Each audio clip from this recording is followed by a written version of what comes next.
Pensez à tout ce qui nous entoure. Nos produits, l'électricité qui alimente nos maisons, les usines les plus complexes. Derrière tout ça, il y a une sorte d'intelligence invisible. C'est un peu le chef d'orchestre silencieux du monde industriel, celui qui s'assure que tout tourne rond, sans accroc et en toute sécurité. C'est une excellente question, n'est-ce pas?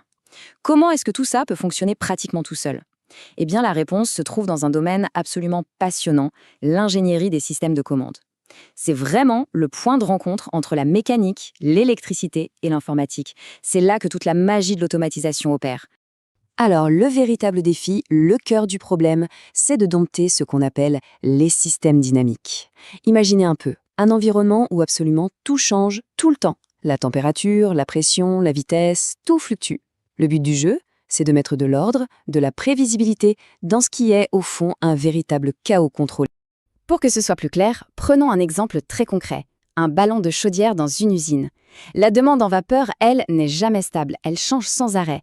Alors, si le niveau d'eau ou la pression dévie, même un tout petit peu, eh bien non seulement l'efficacité s'effondre, mais la sécurité peut être carrément compromise. C'est un véritable balai constant d'ajustement millimétré.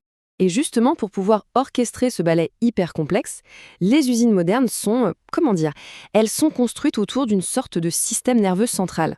C'est ce qui permet de tout superviser, de tout contrôler depuis un point central et de s'assurer que chaque partie de la machine communique et travaille en parfaite harmonie avec les autres. Alors, comment ça marche, ce système nerveux? En fait, il y a toute une hiérarchie, c'est super important. Tout en bas, au niveau 0, on a les capteurs et les vannes. Ce sont un peu les yeux et les mains sur le terrain. Juste au-dessus, au niveau 1, l'info remonte vers les automates programmables industriels, les fameuses API. Ensuite, le niveau 2. Là, c'est le grand cerveau de supervision, souvent un système qu'on appelle SCADA, qui rassemble toutes les données. Et enfin, tout en haut, les niveaux 3 et 4, eux, s'occupent de la gestion et de la planification de la production. C'est la vision d'ensemble, quoi. Bon, on a parlé du système nerveux, des niveaux, de la complexité, mais alors la question qui tue. Qui est l'architecte derrière tout ça? Qui conçoit, qui construit, qui maintient cette machine incroyable?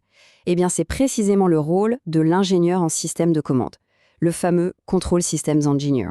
Et attention, le rôle de cet ingénieur, ce n'est pas juste une petite mission par-ci par-là, non, ça couvre absolument tout le cycle de vie d'un projet, de la toute première idée sur un bout de papier jusqu'au support des années plus tard. C'est une responsabilité totale, de A à Z. Concrètement, ça ressemble à quoi? D'abord, tout commence par une évaluation super poussée de ce qui existe déjà. Ensuite, on passe à la phase la plus critique, la conception et la programmation du nouveau système. Mais avant de tout installer, on fait des tests hyper rigoureux en usine. Une fois que c'est validé, hop, déploiement sur le site, mise en service et bien sûr formation des équipes qui vont l'utiliser. Et le job ne s'arrête pas là, loin de là. Le support continu, c'est la clé pour que tout continue de fonctionner parfaitement sur le long terme. Et où est-ce qu'on trouve ces ingénieurs? Eh bien, quasiment partout, c'est critique. Dans la production d'énergie, bien sûr. Dans le pétrole et le gaz, évidemment. Le traitement de l'eau, aussi. Mais ça ne s'arrête pas là. On les retrouve dans des industries de pointe, comme le secteur pharmaceutique ou la fabrication d'appareils médicaux. Bref, leur champ d'action est juste immense. Forcément, pour être l'architecte de systèmes pareils, il ne suffit pas d'une seule compétence. Il faut une boîte à outils, disons, très très bien remplie. C'est un métier qui demande une expertise qui est à la fois très large et incroyablement pointue. Alors, qu'est-ce qu'il y a dans cette fameuse boîte à outils? Déjà, une maîtrise parfaite des technologies d'automatisation, API, SCADA, tout ça. Ensuite, de grosses compétences en développement logiciel. Il faut aussi une base super solide en maths, notamment pour la modélisation. La connaissance des réseaux est absolument cruciale pour que tout ce petit monde puisse communiquer. Et au-dessus de tout ça, il y a la compétence reine, une capacité hors norme à résoudre des problèmes complexes. Parce que, soyons clairs, chaque projet est un nouveau puzzle à assembler. Et comme dans beaucoup de domaines de pointe, la reconnaissance professionnelle, c'est un vrai gage de sérieux. Il y a principalement 2 grands titres à connaître. Aux États-Unis, on a la licence d'ingénieur PE, qui est une autorisation officielle de pratiquer, très spécialisée sur les systèmes de commande. Et puis il y a la certification CAP, qui est, elle, reconnue partout dans le monde et qui valide une connaissance plus globale de tout le domaine de l'automatisation. Et si on regarde vers l'avenir, eh bien, le travail de l'ingénieur en système de commande devient plus crucial que jamais. Avec l'arrivée de l'industrie 4.0, de l'Internet des objets, leurs compétences ne sont plus seulement importantes, elles deviennent absolument vitales. Pensez à la grande quête du moment, l'autonomie. Que ce soit pour les voitures, les drones ou même les fusées, les systèmes de commande sont pile au cœur de ce défi.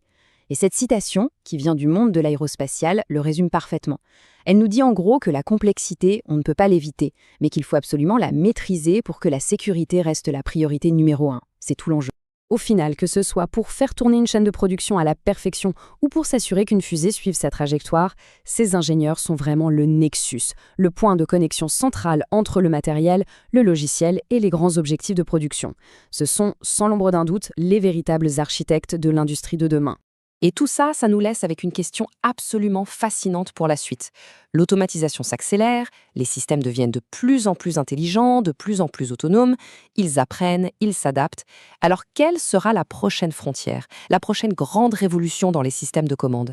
La réponse à cette question, eh bien, elle définira certainement la prochaine génération de toute notre technologie.